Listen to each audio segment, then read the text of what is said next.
fact, there is an Adam West Day celebration every day. Day? Every day? Every day? Wow, he's famous. Every day it's Adam West Day in Walla Walla. Can you imagine? Welcome to Damnit Jim, the podcast. A fun and fascinating look at the very influential Star Trek, the original series. Once again, I'm your navigator for this episode. My name is Dana Smith, and our captain of camp is my good friend, Dan Calzaretta. Good evening, Dan. I didn't get a promotion this week, Dana. I actually had you up to Commodore. I want to save your next promotion for something else. Okay. Well, that's great. I appreciate that. Yeah, it's got to be an event. So. Oh, all right. Yeah. Well, good. Well, I'm excited to see what I need to do to get to Commodore. Should we get to the listener comments? Yeah, let's do it.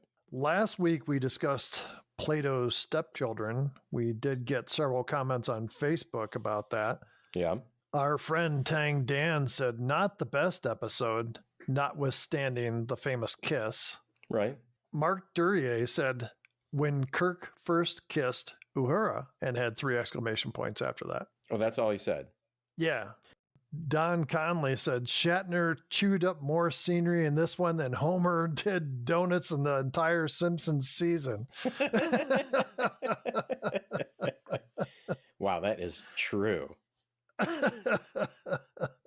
I love that comment. When I read that, I was like, I was going along and I'm reading Homer, and then I saw donuts, and I was like, oh, yeah, okay. That Homer. Yeah. Not the Greek Homer. Because he'd be chewing up euros. Yeah. I tell you, after last week's episode, I wanted a euro. Yeah. Herbert McKenzie said, technically, Lucy and Desi may be the first, as well as Mike Nelson kissing an Asian woman on Sea Hunt, but the sheer scandal of blacks and whites kissing cannot be understated. This happened the same year that Petula Clark held Harry Belafonte's hand for a moment on the variety show, and Chrysler threatened to pull its ads out. Wow. Scott Lamb said telekinetic powers is a pretty broad topic in the original series. You had Charlie and Charlie X, Telosians in the Menagerie, Kirk's pal, Lieutenant Commander Gary Mitchell, and Where No Man Has Gone Before, just to name a few. Yeah. Yep, that's right. So I thought that was a really good comment and good observation. What do you think? Is it real? Telekinetic powers? Real stuff? I've been trying to control you with my mind for years, Dan. So it's, Yeah, I don't think it's real at all. Yeah, I don't either. No. There's the old tricks of like how to bend a spoon and stuff like that with your mind, and it's just tricks. Right, all tricks, yep. And everybody knows tricks are for kids. So man, I have not had tricks in a long time now that you mention that. wow, yeah. I mean, so many of this, I've had Fruit Loops, but I haven't had tricks. They still make tricks, don't they? Sure. What I remember about tricks is that the flavors were like more citrusy. So it was probably better for you because it probably had real juice in it. Or is like just citric acid. I used to buy a box of Fruit Loops as an adult and just eat it, stick my hand in like it was a bag of chips. Yeah. You could do the same thing with Captain Crunch too. Oh, yeah. Well, until it tore the crap out of your mouth. Yeah. Yeah. Pam McClung, our good friend, said maybe you should have added a weekly count for the Enterprise getting a mysterious distress call. She says this probably happened more often than McCoy saying, I'm a doctor, not a blank. And Pam, don't get me started on that. So yeah, please, Pam, don't. He's going to go off. Finally, Brian Levine said, nope, too painful to watch. And he put in parentheses, not for the kiss. There's a few other people that commented they thought it was one of the worst episodes of not season 3, but the whole series. Wow. Okay. So, Dan, do we have any other emails or messages that you want to share? Yeah, we got a phone call this week, Dana, from our friend Bill from Lacey, Washington. Bill has some ideas of what we can do after the original series, and here's what Bill has to say. I thought of 2 more shows you guys could add to your list of maybe shows. What about the old Adam West Batman? And the other suggestion would be Mission Impossible. That was a great series, and it has some good ones and it has some stinkers. So There definitely sounds like a possibility to me. So once again, thanks for the great show. Keep bringing it on. Take care. So, Dana, I do have somewhat of a connection to the original Batman series. Adam West grew up here in Walla Walla. His family house is still here. Went to Whitman College. And in fact, there is an Adam West Day celebration every day. Every day? Every day? Every day? Wow, he's famous. Every day it's Adam West Day in Walla Walla. Can you imagine? That actually might not be so bad. Yeah. In fact, there is an Adam West Days celebration in Walla Walla every year. They do like the bat signal on top of one of the hotels. Oh, wow. Yeah, they usually have the bat helicopter that's on display, or the Batcopter.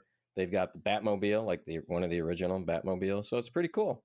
Wow. I'll have to come up there sometime and check that out. And Dana, we did get an email from Anthony Seclair. He writes, "Hi guys, I enjoyed last week's recap of my favorite episode, The Tholian Web. It feels more like season 1 than season 3. That's actually a pretty good point. It does beg the question if you should add one more count to your episode recap. Should Dr. McCoy be bitch slapped?"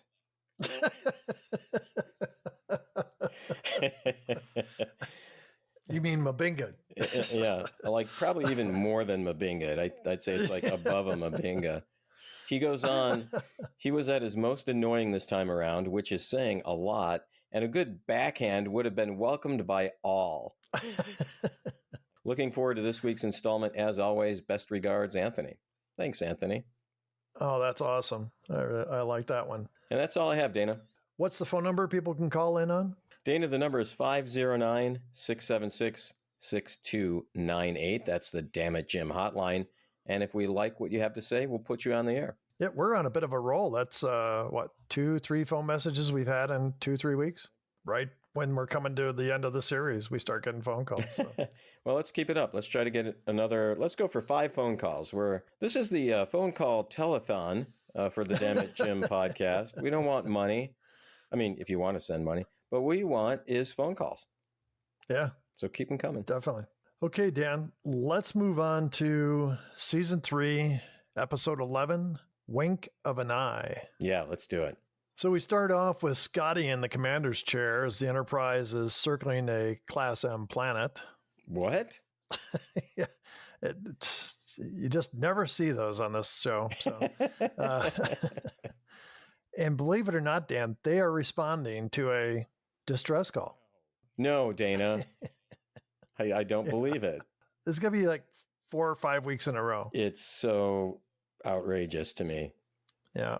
After the last 3 weeks, you would think Kirk would be like, nope, distress call. Mm-mm. Scotty's doing the captain's or the lieutenant commander's log, I guess. Do you think his log would be as big as the captain's log? Is it as long as the captain's log? Yeah, actually, this log is longer than most of the captains. Oh, all right. That's because he's Scottish. While exploring the outer quadrant of the galaxy, the Enterprise received distress calls from an apparently uninhabited, incredibly beautiful city on the planet of Scalos. Captain Kirk and the landing party have beamed down to investigate. We're up here celebrating because we're not going to be able to beam them back up. That's pretty good. The accent's getting really good, by the way. Yeah, just by the time the show ends, I'll have it down pat. So. Well, okay. Not only is it a distress call, right? Yeah. It's also a uninhabited planet, apparently. No life forms. Yep. And it's on the outer freaking edge of the galaxy again? Which they should have mapped like 5 times already. And how do they even know about this planet? Like, they know the name, so obviously they know about this planet. Yeah. How do you know the name if you don't know anything about the planet? Right. Maybe there was an exit sign. It said exit this way to Scalos or whatever the name of this place was. Yeah. And like 4 planets back said, 3 more planets to Scalos. Last chance for gas. Yeah. Last chance for dilithium crystals. Yeah. So. Last rest stop. Good time to flush your antimatter, whatever it is you shove out into space. Yeah. So. Yeah, exactly. So we go down to the planet. Kirk is standing by a man-made waterfall and like a little retaining pond there. He calls up to the ship as Scotty reports the sensors are reading something, but can't figure out what it is. They still haven't got those sensors fixed, Dan. Well, you think they would have gotten those things fixed at this point? It's been, again, 3-4 weeks since they've been having these sensor problems. Right. And then he says, there may be a malfunction with the sensors.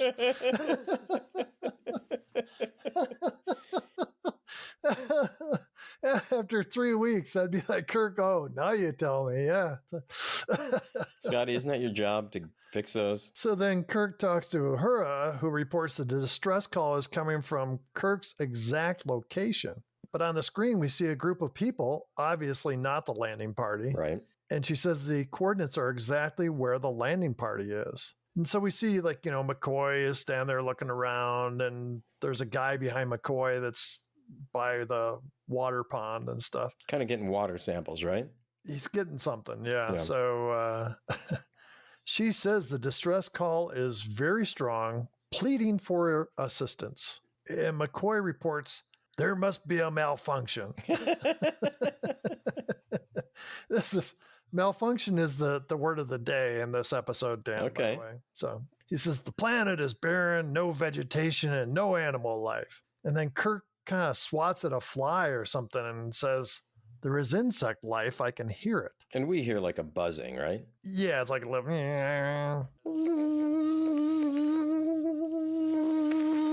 Hey, I can do an impression. Don't wear it out. Actually, Dana, I haven't told you about this. I actually have one. Sorry, this doesn't definitely ramble jar. I have one impression that I can do that I do really, really well. But you have to kind of see it as well as hear it. So should I even do it? I'm watching you. Okay, here it is. You can describe kind of what you're saying to the audience, okay? Okay. Dan is doing an impersonation of a cat cleaning himself. Meow. He's got a hairball coming up.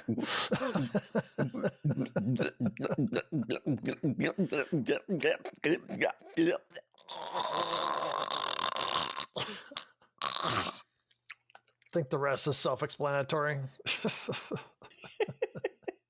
There you go. Was it pretty good? Yeah, amazing. It's better if I have a little chance to practice it, watch my cat a little bit to kind of get back in the mood. But yeah. So McCoy says his tricorder doesn't register anything. Spock walks up and reports, says, evidently a civilization of high order, rating number 7 on the industrial scale. 7 out of 50, I think it is. Yeah. I mean, they had a little fountain, so they had to be pretty advanced, right? And they had a statue of a guy sitting up on top of the fountain. Yeah, and they had, like, in the background, you saw this, like, pretty amazing city. Yeah, but there's no people. What the heck? Build it and they will leave. And so, yeah. And Kirk says, no sign of present life. And I don't know if you noticed this, Dan. People do impersonation of Kirk all the time, or William Shatner and Kirk. Yeah. And this is where I think it went full blown, because he says, like, no sign of present life. Yeah. It just keeps going on here in this episode. Yep. It's a Shatfest it's 7 on the Shatfest scale.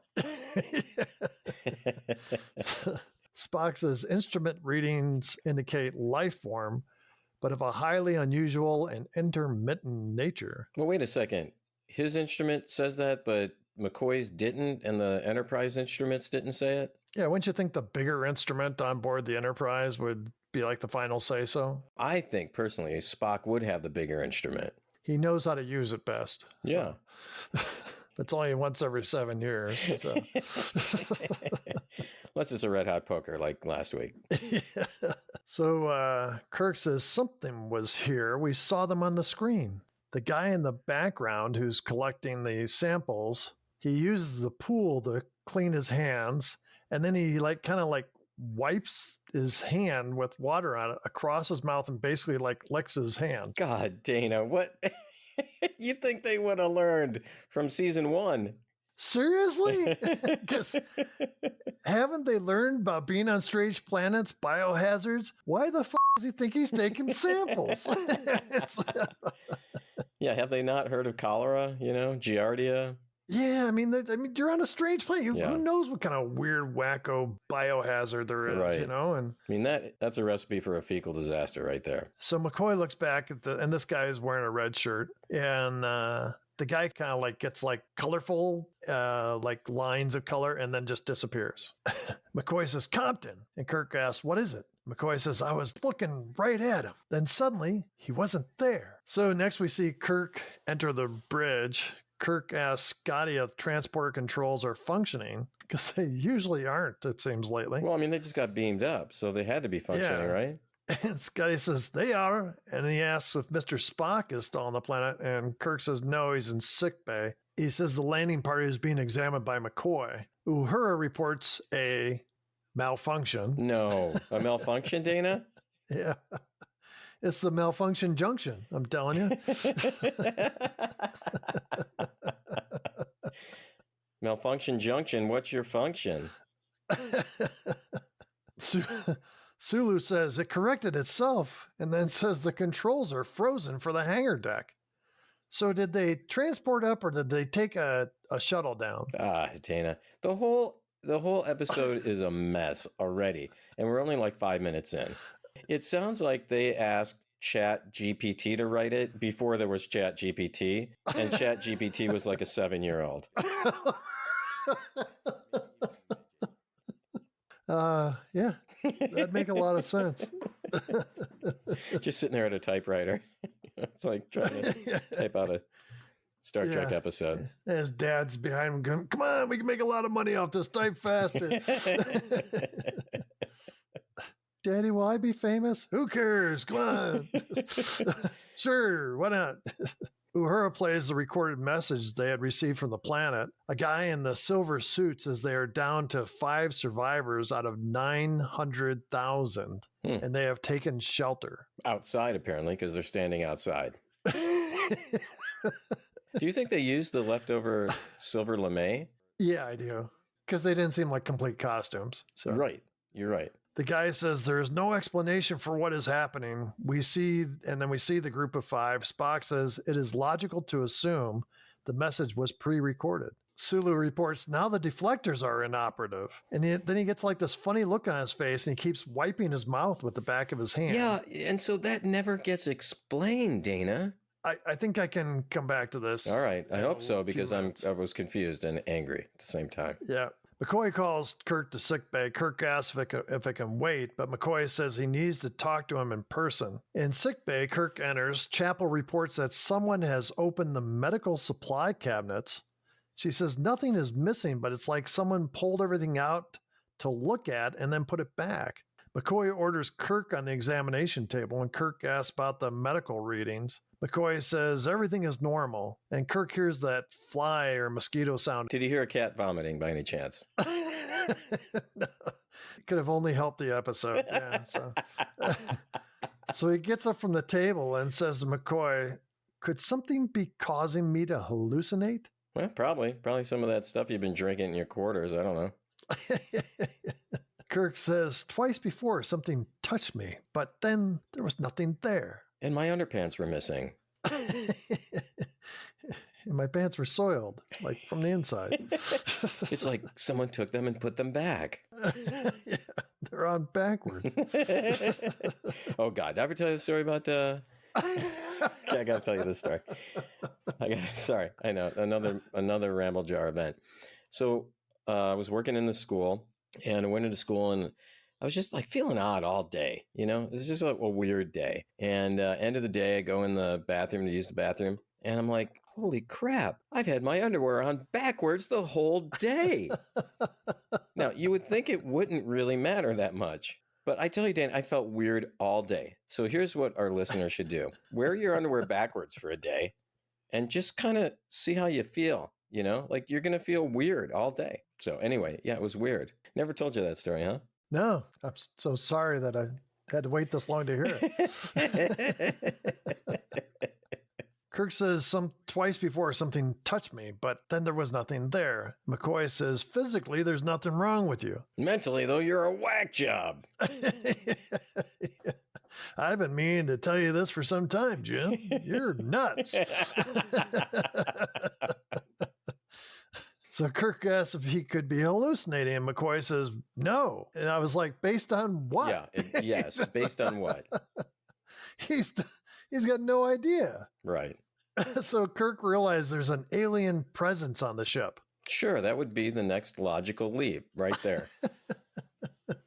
As opposed to just a bug, you know. Yeah.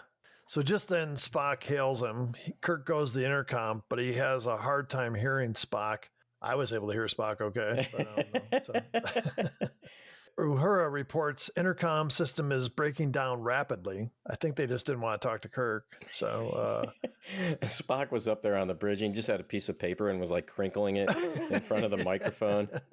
Yeah. Kirk orders a ship-wide order: use communicators instead of the intercom, issue phasers to all crew members. And then he asks Spock to repeat himself, and Spock says, I have a reading from Life Support Center. Alien substances being introduced. And Kirk says, meet me there on the double. So the Life Support Center. Never heard that before. I mean, this is one where I'm not being sarcastic. I actually have never heard this one before.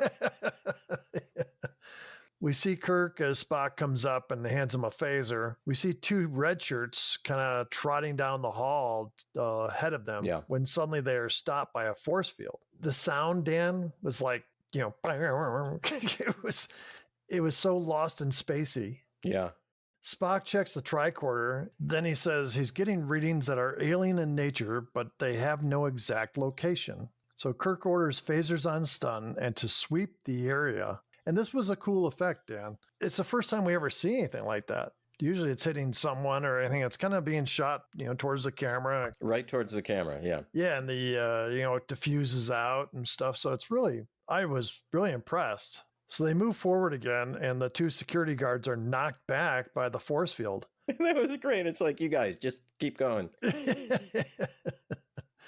Spock and Kirk are unaffected. Spock says, it seems only the two of us can enter. I think they should have sent those guys a few more times into the force field. Yeah. Try harder. You guys just aren't trying hard enough. Yeah. Yeah. Hit that thing a few more times. So Kirk kind of keeps his hand out in front of him, like he's, feeling in the dark. And they go into environmental engineering. So they see the life support system with tubing running out of it. And Kirk orders Spock to disconnect it. Of course, he's like, I'm not going to touch that. And Spock says, hey, where are those red shirts? Let's get them down here. I'm sure if they try a little bit harder to get through that force field, they can make it. So. Yeah. So Spock tries to touch it and gets a shock. He steps back, and then both men are suddenly pushed back. And Kirk says, that wasn't a force field. I was shoved. It was dumb, Dana. It was dumb. So they go forward to try to touch the system again, and both receive shocks. Kirk says it's a show of strength. And Spock agrees, says we can look at it, but we can do nothing to stop it. Why didn't they just have a sign on it, do not touch? That'd be too easy. It's a show of force, Dan. The thing is, they said it was alien in nature. Didn't look alien at all to me. It just looked like some other piece of equipment on the Enterprise. And part of it looked like a 1950s top of a refrigerator. How they used to have the motor on the top. Yes. Yeah. Good point. Yeah. We're this really advanced planet, but when it comes to refrigeration systems, we don't know shit. We reached into your mind, McCoy, and we found an old Maytag. On the bridge, Spock is inserting a disc into the computer. He's what? Inserting a what? A tape is what they call it. Okay, tape, yeah. So Scotty walks up and stands close by, and Spock asks the computer if they have been invaded. Affirmative. Nature and description of enemy forces. Data insufficient. Purpose of the invasion. Immediate purpose, seizure, and control of Federation Starship, Enterprise, and crew. Your recommendations? If incapable of resistance, negotiate for terms. Who do you think does a better computer voice, Dan, me or the computer? You, Dana. I put this in here because I wanted people to hear the real computer voice and understand that your computer voice is probably 8 on the scale of computer voices, where this one's probably a 3. I think you should try to do the computer voice as Christopher Walken. That would take some time to work on, probably. Yeah, I was going to say, I hope you're not expecting that right away. So That would be pretty cool, though. Kirk looks at Scotty and says, "We will not negotiate," and says, "Do you concur?" And Scotty agrees. And Spock asks, "Your recommendation, Captain." So just then, this is like the stupidest thing. Kirk sees a yeoman with a tray of coffee just like passing by, and it's like we're at a baseball game. And she's just walking through, "Peanuts, popcorn, get your Cracker Jacks here." I think she may have worked actually for the commissary at the studio and just happened to be walking by, and they're like, "Oh crap, we don't have enough time and money in season 3 to get rid of that." It's just weird. And Kirk goes, "Oh, yeoman." He goes over and grabs a coffee. Totally distracted from the question that Spock asked him, like, "What's your recommendation?" Yeah, it's not like it's important. Not like the ship's being taken over or anything. He needs his coffee. It just makes no sense at all. Exactly right. So he sits down in the command chair and he goes, "My recommendation." And then he looks away and his coffee kind of looks like it bubbles. Yeah, it gets ripples in it, right? Yeah. Then he's acting like something touched his face. And he finally grabs the coffee and says, "Make them take the next step." So he drinks the coffee and then he looks over at Scotty at the engineering station. And Scotty appears to be moving in slow motion at his station. I was waiting for Kirk to go, "Is that the fastest you can move, mister?" Yeah, And so he turns and looks at Spock, and it's the same. Spock is like barely moving at all. Yeah. He goes to Spock and says, "Spock," but Spock doesn't answer. And then a woman calls him. And he turns and sees her in her brightly colored outfit. Well, hold on a second. I got a question for you, Dana. Sorry, I'm going to interrupt again. This is just going to be how this one goes tonight. So we saw that ripple in the coffee, and it almost looks like someone put something in it. So this show was groundbreaking, right? Last week we had the first interracial kiss. Yep. Huge deal. This week, I think we have seen the first Cosby moment on American television. He got Cosby'd. I didn't think of it that way. Sorry, Dana. I just had to jump in there with that. No problem, Dan. That's why you're going to be moving up to Commodore soon. So he turns and sees this woman in blonde hair and brightly colored outfit. And he gets a smile on his face like, "Yeah, that's what I'm talking about." Just kind of like, and then the kind of smile fades and he walks towards her and she throws her arms around his neck and kisses him. Yeah. And he pulls back and he goes, "Who are you?" And she says, "Deela, the enemy." And we see her outfit on the right side is barely there. Right. There's no pant leg, no shirt sleeve. The whole thing on the right side seems tied together by two little pieces of fabric, Dan. She's also got what looks like a purple merkin. It's just this purple fuzzy thing kind of right down at the, I mean, how else you say it, kind of at the crotch level. Yeah, it looked like she's wearing like a fuzzy G-string. Yeah, right. Yeah. You know, in the 90s, there was a band called the Purple Merkins. I think you've told me that before. Yeah. Their most famous song was Merkin Mania. Just throw that in there again. And when I say famous, I mean not famous at all. Kirk says, "What have you done with my men?" And she says, "Nothing." And he walks around and everyone is motionless. And he goes, "You call this nothing?" She says, "We changed you. So you are like me now. Your crew cannot see you or any of us because of the acceleration." And you've got a purple merkin. And he's like, "Oh, I thought something felt a little weird down there." Thought I had my underwear on backwards. Yeah. That's what it feels like. She says, "We move in the wink of an eye. All that really matters is that you can see me and talk to me, and we can go on from there." And Kirk says, "Why?" And she says, "Because I like you. Didn't you guess? Or are you so accustomed to being kissed by an invisible woman?" So then she kisses him again. Dana. What? I think Kirk wrote this script. I think Shatner wrote this script.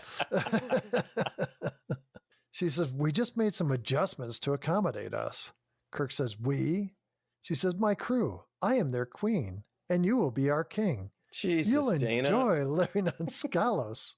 No, this is stupid. God, Dana, this is so stupid. Kirk pulls his phaser and he says, "This won't kill you, but the effect will be quite unpleasant.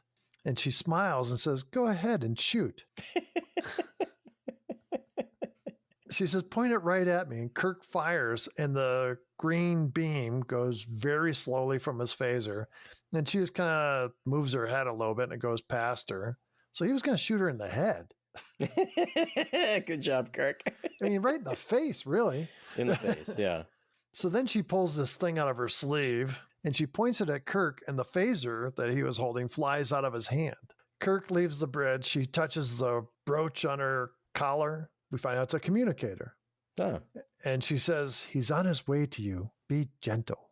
So Uhura suddenly gets up from her chair and goes, Captain, he's gone. And Spock checks and asks Sulu if he saw it, and Sulu confers. Well, was Sulu just turned around staring at the captain while he's drinking his coffee? It's fascinating the way the captain drinks his coffee. So, Sulu wants to imitate the captain as much as possible. So He's like, coffee? Where'd you get coffee? How come I can't get any coffee? Do we not count over here? So we see Kirk running down the corridor. He comes up to the two guards who were knocked down by the force field before. They appear to be frozen now. So he pushes them into the force field just to kind of... Just keeps bouncing them off. They're like, what's happening? What is happening? Keep hitting the force field. They got like burn marks on their head when they wake up. So as he passes by the guards, Compton comes out of the environmental engineering area, and he's holding one of the Skalosian's weapons.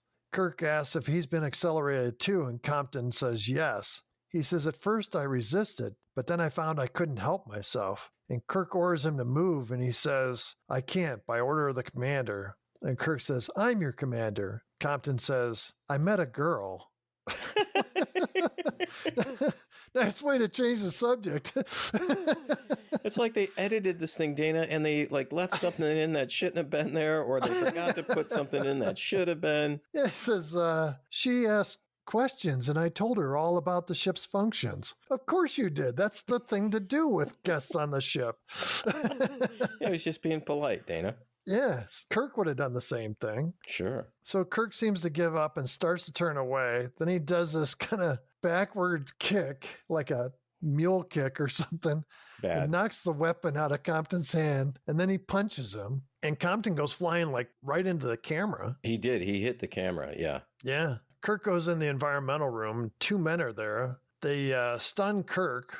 And they're in the leftover silver lame. Yeah. Compton comes in and says, you heard him. He's my captain. This guy's a bit delusional, so he doesn't know what he's talking about.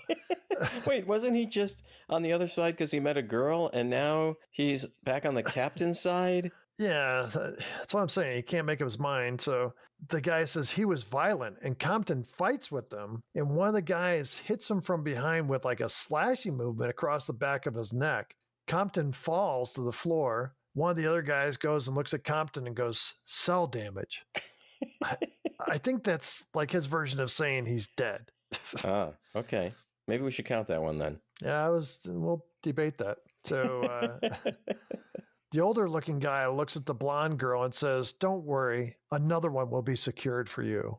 Wait, so this is a different blonde girl than Deela. Yeah. But this must be the one Compton was talking about. I think she took his virginity. That's why he was all like, well, I met a girl. I think you're right. Yeah. There are a couple times in this episode where there's some things that made it past the censors that probably shouldn't have. Yeah. Well, the whole episode shouldn't have made it past the censors. Shouldn't have made past the producer, the writer. Yeah. So the janitor. And so Dan, he's got a scratch on his neck. We can see it bleeding a little bit, right? Yeah. And that's when the guy kneels down next to Compton and says cell damage. Yeah. Okay. On the bridge, Spock is examining the coffee Kirk was drinking. He says he's getting trace readings similar to the planet. He checks Sulu's coffee and Scotty's coffee. See, everybody was drinking coffee on the bridge. I do have to say something about the coffee, Dana. Okay. This is something that bothers me about television shows and movies. When there's supposed to be coffee or another drink in a cup, and there obviously isn't. I mean, Spock is slinging that coffee around with wild abandon. You know, he would be flinging hot coffee on Uhura and Scotty and Sulu, and it'd be getting in the command chair, and the sparks would be flying. I mean, it just bugs me, Dana. It bugs me when it's so clear there's nothing in there. So in the environmental control room, Deela is there now, and she's kneeling next to Kirk. She says, I hate it when they're damaged. You're going to have to learn to control your temper, Rael. I do not want that to happen to this one. I want to keep this one a long time. He's pretty. Rael walks over to her and says, Kirk is inferior. You cannot allow yourself to feel such an attachment. She says, I can feel anything I want. And amazingly, Kirk starts to wake up. And the first thing Kirk does is points the additions on the environmental system and says, what is that device doing on my ship? Rael walks away and says, Deela will explain. And she says, I'll tell you anything you want to know, and you'll approve of it. Rael points to the system and says, go ahead, Captain. It's not yet completely linked to your support system, but it is in operating order. What? What does that mean? It is or it isn't? It's ready to go. It can still operate. Well, what's taking them so long? They're accelerated. What, you know? So he says, study it if you wish. I suggest that you do not touch it. Oh, you know. Kirk touches the device briefly and then clamps both of his hands firmly onto it as like an act of defiance. Mm-hmm. And we hear the sound like electricity or sizzling. It's like he's getting shocked, right? Yeah. And so Deela basically pries Kirk's hands off the machine. And she says, he told you not to touch it. Look at your hands. They're almost frozen. So Kirk sees Compton on the floor, and the young man now looks very old. Yeah. Rael says his cells were damaged when fighting with you. And he says when cells are damaged, they age very rapidly and die. And Kirk is stunned. He says he was so young. And a virgin. Rael, well, he was when we went down to the planet. So Kirk walks out of the room. Deela turns to Rael, says, why did you lie to him? He did not damage Compton. You did. And Rael says, perhaps he'll be less violent now. So she touches her brooch and says, he's in the medical lab trying to communicate with the Vulcan.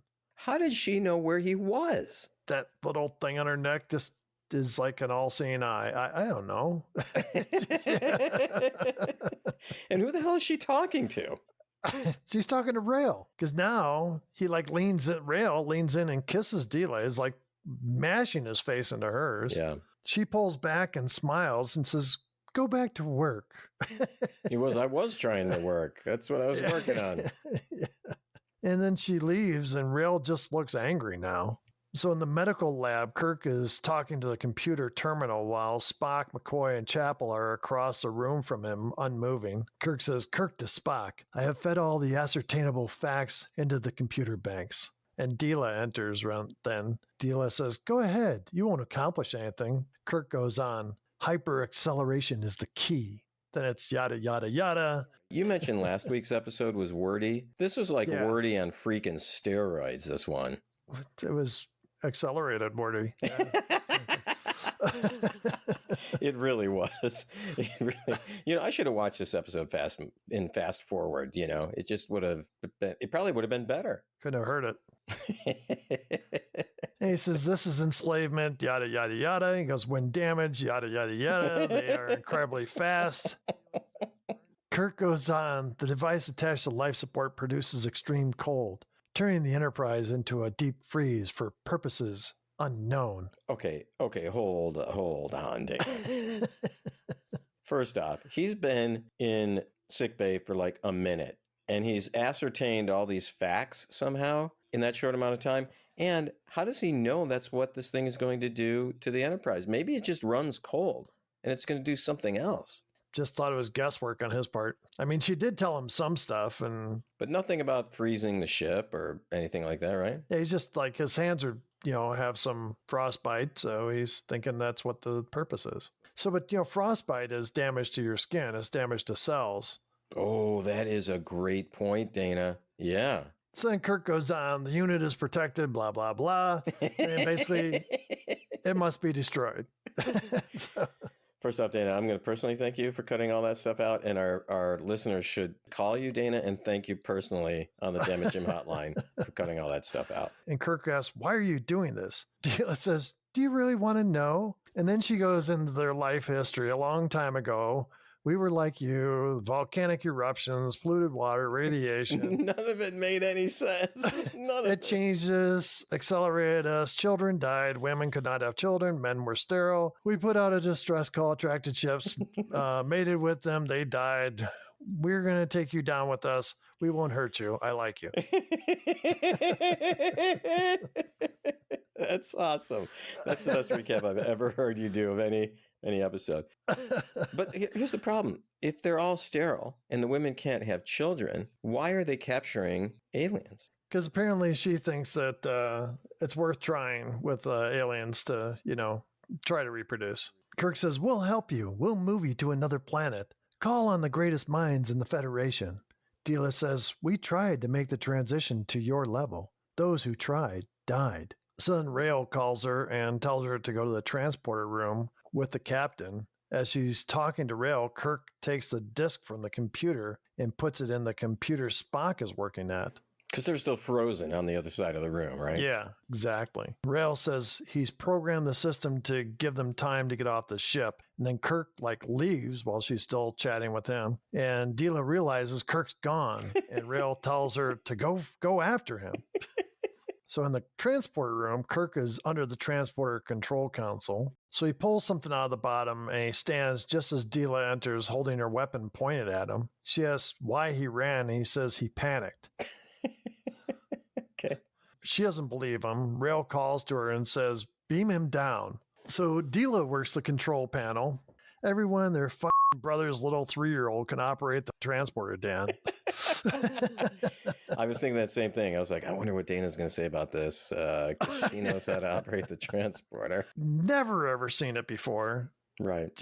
Never saw it operated. No. Nobody's beamed down or anything. Maybe they got it out of Compton somehow, Yeah, that's probably what it is. Yeah, he's like, you don't need to take notes. You have a toaster on your planet. Okay, you know how you push that thing down? That's all you need to do. Yeah. Don't set it for too long because they might get a little crispy on the way down, but... So Kirk goes to the transporter pad. He's got this kind of grin on his face. She works the controls again, but nothing happens. Kirk says, it was working before. Oh, God. And she calls down to Rael and says, there's been a malfunction. So she looks to Kirk and says, if I had a suspicious nature, Captain, I would say that you sabotaged the transporter to buy time. And Kirk stands very close to her and touches her neck. Kirk says, I believe in honest relationships myself. That was the biggest lie he's ever told in this episode or show. It's serious. Yeah.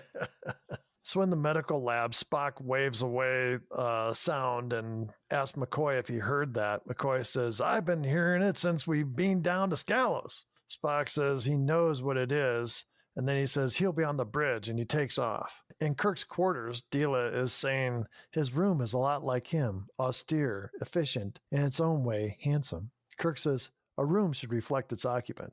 Deela says, absolutely. May I freshen up?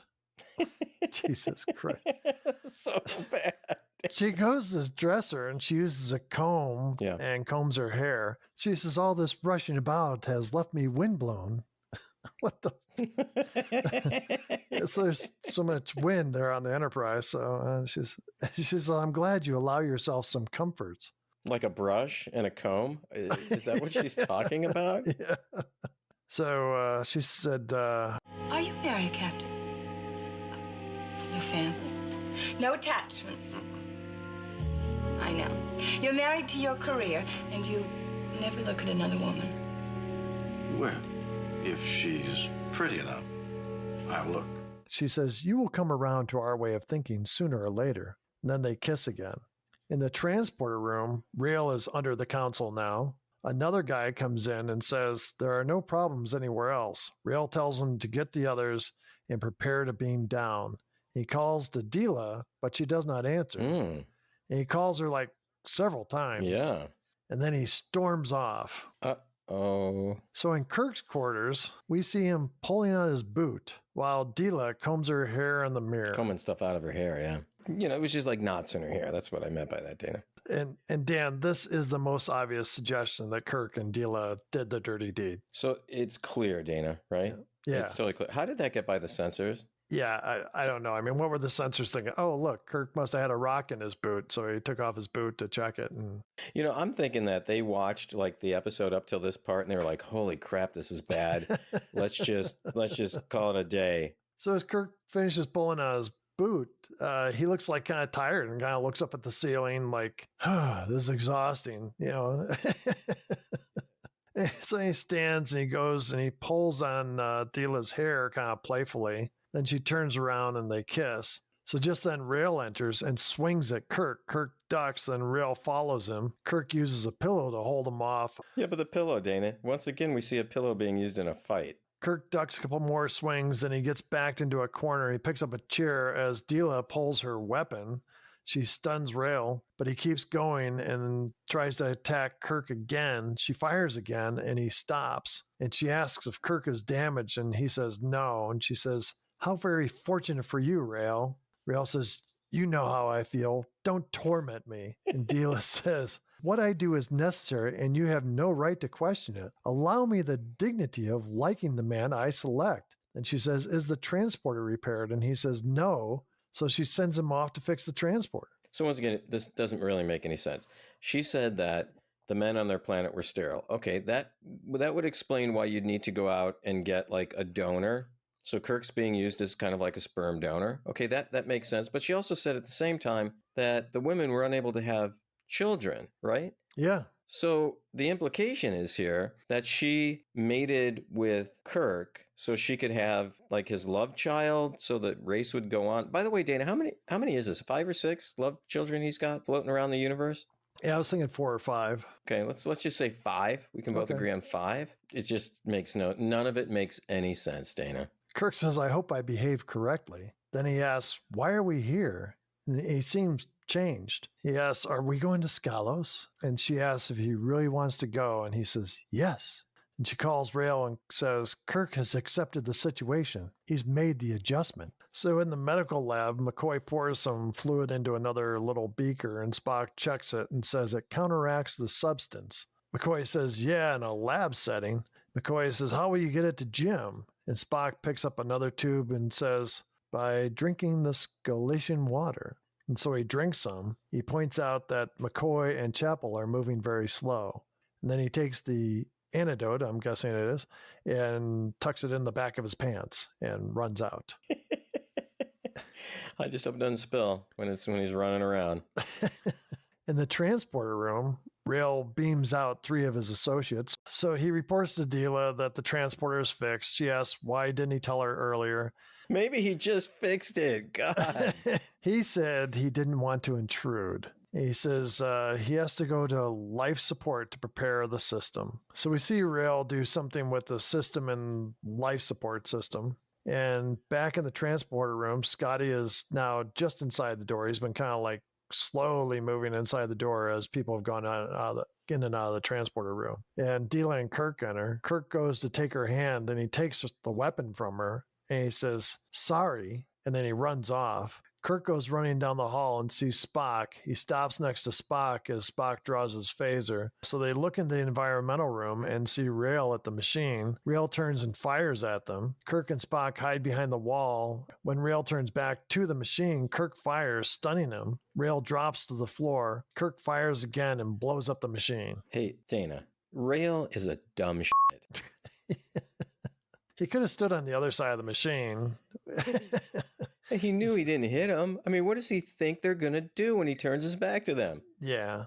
So in the transporter room, Scotty is slightly further into the room. He's like one more step or so. Kirk, Spock, and Deela are by the controls. Spock says, "If you will devote yourself exclusively to the concerns of Scalos, we shall be pleased to remain and take care of the Enterprise." What? What does that mean? No, nothing, Dana. It means nothing, like the rest of this show. It means you do you, we'll do us. Okay. It's just... So Deela joins Rael on the transporter pad. Rael's like thinking about hanging himself after listening to this whole fucking thing. Spock beams them away. Spock then tells Kirk about the counter agent. He hands a small bottle to Kirk and says it has not been tested. Kirk downs the liquid, then Kirk speaks, but his words are very slow, and it's like he's saying Mr. Spock, and he's like, Mr. Suddenly, Scotty steps forward, and Kirk says, Spock. And Scotty goes, where the blazes did you come from? Kirk rushes out of the transporter room, and Scotty follows. Next, we get Captain's log, stardate 5710.9. Mr. Spock has remained in accelerated time so that he might repair the ship more rapidly. Well, what's all wrong with the ship? Well, he's got to disconnect the Frigidaire unit and stuff. And Spock's not like the HVAC guy. You know. He's got coveralls on. And, And while I'm here, I might as well change these filters and, a few light bulbs out in the hall. I'll take care of those too. Yeah, we'll do those too. Yeah. Yeah, something's obviously wrong with the intercom system. I'll fix that. So. Yep, I'm not a carpet cleaner, but man, this carpet's dirty. We got some fresh spots in Kirk's quarters. Not sure what that's all about. So Sulu and Uhura report systems are back online. Next thing you know, Spock appears next to Kirk, and Kirk thanks him for his work. Mr. Spock, my compliments to your repair work and yourself. Thank you, Captain. I found it an accelerating experience. Dana wanted to reach into the screen and strangle everyone I could get my hands on. So next we see the image of Deela and her fellow Skalosians appear on the screen. Uhura apologizes, saying she must have hit the recording by accident. Kirk smiles and says, that's no malfunction. I don't get that. What does he mean? So we see Deela looking sad. Kirk smiles and softly says, goodbye, Deela. And Dan, that's how the show ends.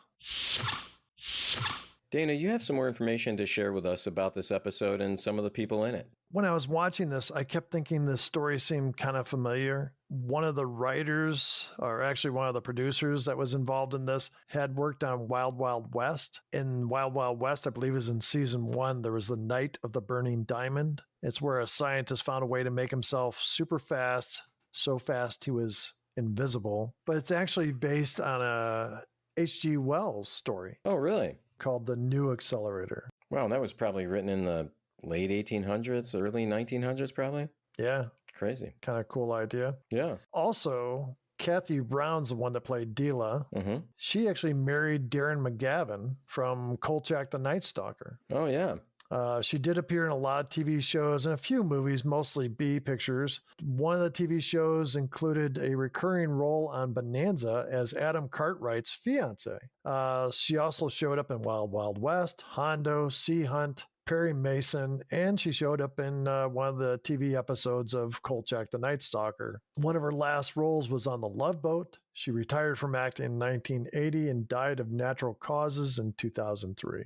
She was not in any other films of a lascivious nature then? Nope, I think Darren McGavin saved her from that fate. So Jason Evers, who played Rael, might be best known for starring in the B-movie classic The Brain That Wouldn't Die. It's one of my favorites growing up. I love that movie. I love B-movies in general, Dana. Oh, the B-movies of the 50s. Yes. So he starred in a lot of classic 1960s TV westerns. He had a small role in the movie The Green Berets alongside George Takei. Oh, yeah. And also worked in Escape from Planet of the Apes with Ricardo Montalban.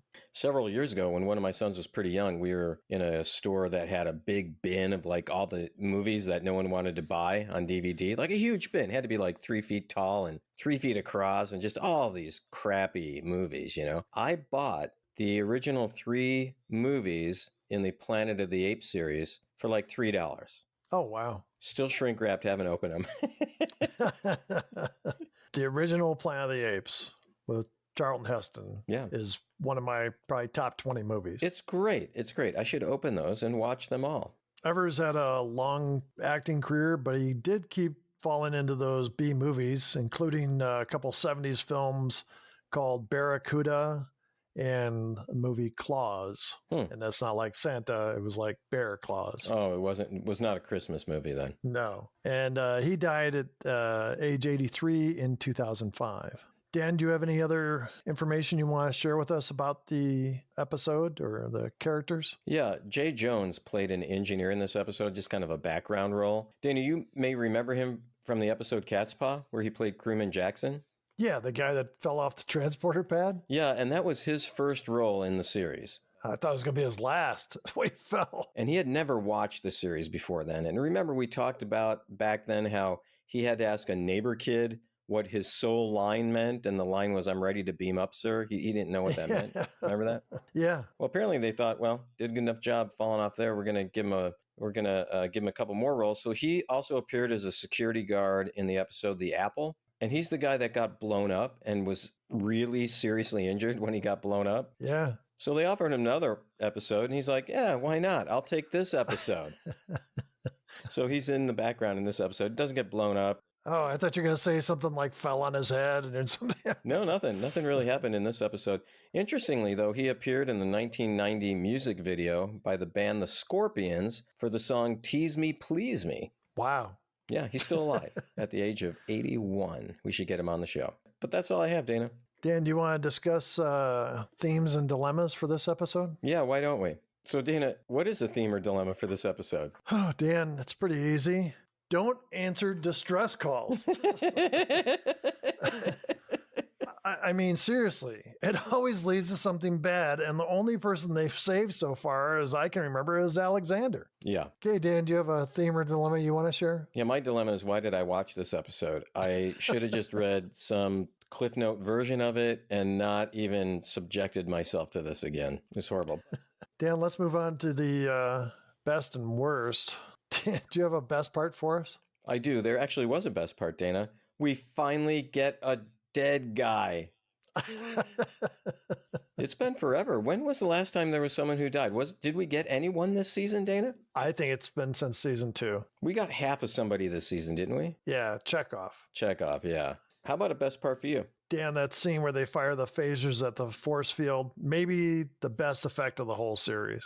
How about you? Do you have another one for us? Yeah, Kirk having, quote, relations with Deela. And this means, Dana, that we do absolutely 100% have another Kirk love child in the universe. Well, that's what she wanted. Right. How about another best part for you? Deela's costume. I mean, what's not to like about it? And I think Julie Newmar would have looked good in that. She looked good in anything to you, though, right? Pretty much. And she looked best in nothing. Dan, how about a worst part for you? There were too many words in this episode, Dana. So much talking. Maybe if they would have sped up the talking, I would have enjoyed it much more. Too much talking. How about a worst part for you, Dana? Maybe nitpicky, but Rael's costume. And along those same lines, was his name Rael or Rael? Deela seemed to say it different every time. How about another worst part for you, Dan? Yeah, the alien being jealous of Kirk getting the girl. Again, Dana, we've seen this several times, and it's getting old, really old. How about another worst part for you, Dana? Kind of mentioned this before. The contraption to put the ship into deep freeze looks like some 1950s air conditioner, or it would look like it had floor vents on it. And I mean, I could have duct taped together something that would look more futuristic. Dana, I know you've got a bunch more worst parts, but can you maybe just choose one? I know it's going to be hard. Well, I kind of mentioned this too. Many of the special effects seemed really cheap. And I know that they were having a tight budget this year. At this point, Lost in Space was done. And I think whoever was doing their special effects for Lost in Space came over to Star Trek. Some of the special effects just looked bad, and it's such a contrast because you have that one really good special effect in there. Right. Just so many things bothered me. Yeah. Should we go to what happened in this day in history, Dana? Yeah, Dan, this aired on November 29th, 1968. Dan, the number one song in the U.S. was Love Child by Diana Ross and the Supremes. Wow, she knocked off the Beatles in Hey Jude. In the UK, the number one song was The Good, the Bad, and the Ugly by Hugo Montenegro and his orchestra and chorus. It'll be fun to see how long that one lasts, Dana. Yeah. That's what Deela said about Kirk.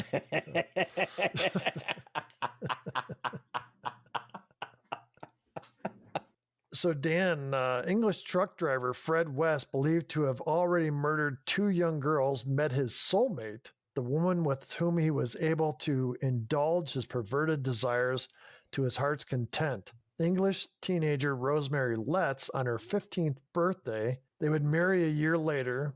Before their arrest in 1994. What? Listen to this. They would work together as husband and wife serial killer team between 1971 and 1987.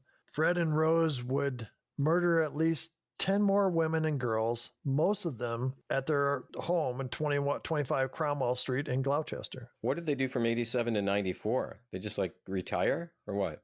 I think, sometimes the court processes take a while and stuff, but They got caught in 87. That's what I'm guessing. It doesn't say. I'm sure I could dig deeper into it, but it's kind of not like those. There's no happy ending to this story. So other than the fact that they did get caught. Wow. Gruesome. Woo. Gruesome. Good news on this date. John Lennon and Yoko Ono released their first album, Two Virgins. That's the one where they appear on the cover naked. Rescue efforts halted for the 78 coal miners trapped by the Farmington mine disaster explosion as the decision was made to seal up portals into Consolidation Coal Company Mine Number 9 at Mannington, West Virginia, extinguishing the underground fires and entombing the bodies inside. Wait a second. Wait, were they alive when they sealed up the holes? No. Oh, that's good. Air samples at the Mods Run area of the mine revealed that the concentration of carbon monoxide and methane was too high for anyone to have survived. The sealing came 10 days after the explosion and hours after company president William J. Corcoran had met the night before with relatives of the 78 men and announced the decision. Yeah, Dana, I'm kind of thinking, we don't really know if they're dead, but we don't really want to spend any more money to find out, so we're just going to seal this whole thing up. Yeah, it might have been how it went, yeah. I wouldn't trust them, would you? No. That's all I got, Dan. All right, Dana, let's do the counts. How about the dead crewman count? Dan, we had one crewman come through for us. It was Compton, and so that puts us up to 48.5. Thank you for your sacrifice, Compton. How about the shirtless Kirk Ripshirt Kirk count? Unless we're counting seeing him pull on his boot, it didn't happen. So we are still at 19. And the he's dead count? I'm saying that didn't happen. So we're left at 22. Your favorite one, I'm a doctor, not a fill in the blank. For the love of Mike, come on. Just give me something. There's got to be one. There's got to be one more. So we are still at 8, Dan. How about the Supreme Being count? Nope. There's nobody that within 1,000 parsecs that could be considered supreme in this episode. So, except the writer. Oh, wait, not even the writer. So we are still at 12. Dana, how about the violation of the Prime Directive? Dan, there is plenty of violations in this episode, but not of the Prime Directive. So we are still at 12. Yeah, my senses were violated. How about taking over of the Enterprise count? That did happen. That bumps us up to 15. All right, that's a good one. And once again, the who's commanding the Enterprise count. Now, I counted 3, Scotty twice and Spock once. Yep, that's what I have. Okay, that bumps us up to 42. Wow, Dana, 42. Thank you, Pam McClung. Yep, that's right. So, Dana, what do we have coming up next week? Dan, next week we have The Empath. Once again, Dana, even though this episode was really horrible, I had a great time talking with you about it. Super fun to make fun, Dana, of some of these episodes. Yeah, Dan, it's always great to get together with you and talk about Star Trek. And even on the very worst episodes, we find something to enjoy. Usually it's just our own comments, but it's always fun. And we always appreciate hearing from our listeners, the people we call our friends. Keep those coming. And we are still working on the idea for giving away some Damnit Jim podcast polo shirts. So that'll be happening here in the next couple of weeks. So, Dan, what's the phone number if people want to call in? Yeah, the Damnit Jim Hotline can be reached at 509-676-6298. Have a great weekend, Dana. Hey, you too, Dan. And until we meet again, live long and prosper. Thanks once again for listening to Damnit Jim, the podcast. We'd love to hear from you. Please send us an email at damnitjimpodcast@gmail.com or join the discussion on YouTube, Facebook, Instagram, or X. You can also call the Damnit Jim hotline at 509-676-6298. Enjoy the rest of your week And as always, remember to live long and prosper.